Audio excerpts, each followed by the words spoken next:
From a cloth doll Gud'di to Cinderella. Episode 2.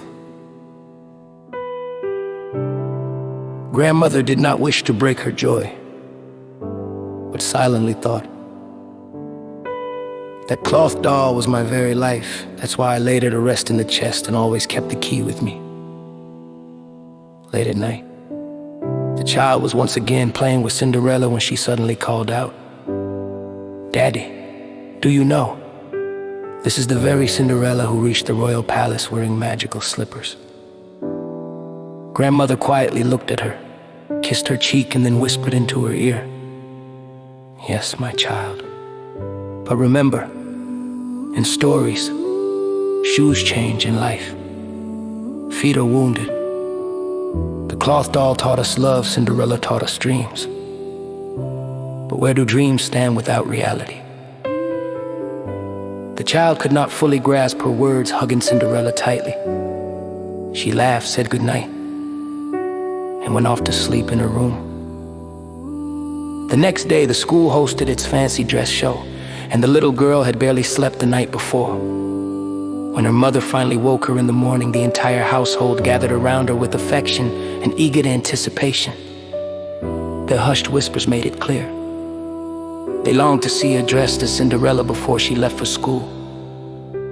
When her mother, with her own hands, dressed her in Cinderella's attire, the long flowing gown, the glass slippers, the crown, and transformed her into Cinderella, applause echoed through the house. Everyone exclaimed in unison, "MashaAllah, how lovely and beautiful she looks." The school ceremony was grand and full of life, yet, amid the thunder of claps and praise, the child's smile had somehow gone missing. The reason lay in a secret she had kept before the event began quietly, without telling anyone at home. She had slipped the cloth doll into her pocket. In truth, she wanted to show the doll the living, breathing world beyond the chest. When the event ended, despite all the admiration, affection, and praise showered upon her, an unease lingered within her. She did not know how it would feel when she spoke to the cloth doll.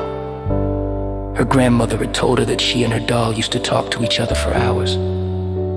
That curiosity gnawed at her, and another worry followed. What would happen after the ceremony was over? Overwhelmed, she slipped away and sat in a corner, tears quietly streaming down her face. She was still sitting sadly behind the stage when one of her friends came up to her and asked, "What's wrong? Everyone says you look the most beautiful." Lowering her eyes, hiding her secret, the girl replied softly, "I don't know. When I take off this dress, who will I be?" After her friend left, she pulled the doll from her pocket and began recalling her grandmother's words. The cloth doll was smiling just as it always did, as though it had never learned how to be sad. In that very moment, the contradiction became clear to her. The difference her grandmother had spoken of between dreams and reality, between Cinderella and the cloth doll. When her family brought her home from school, she ran straight into the waiting arms of her grandmother. As grandmother embraced her lovingly and kissed her, the child asked, "Daddy, is Cinderella alive?" Grandmother reassured her gently, "No, my child, she is not alive. She is a dream, and there is no harm in dreaming. But remember, the cloth doll is reality. It carries the fragrance of a mother's hands, the truth of our own soil. Dreams may enchant us, but only reality gives us support." Grandmother then recalled a respected elder and began to tell his story.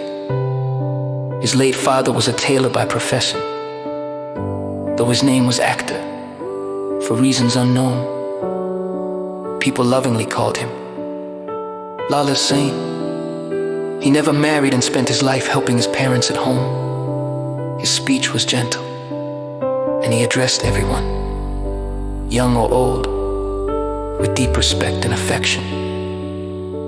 Living at home, he would collect the colorful scraps of fabric left over from tailoring and make cloth dolls. He had even built a small, box-like house for them.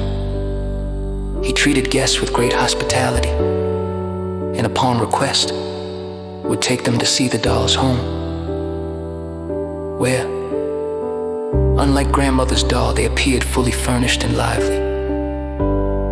But if anyone ever asked him to give them a doll, he would grow upset, close everything and say, "Does anyone give away the members of their own household?" He demonstrated this belief in a remarkable way. When one of his dolls came of age, he would make a young groom doll and arrange their wedding. He would invite neighborhood children and women, create the atmosphere of a real marriage, serve food, and at the time of farewell, weep bitterly, like a mother parting from her child. The scene would be so moving that even the guests would begin to cry. Lala Sain loved his dolls the way a mother loves her children. To be continued. Your comments are awaited, and if you wish to offer suggestions on this piece, I would be grateful. Written by If for Him But Alain, United Arab Emirates.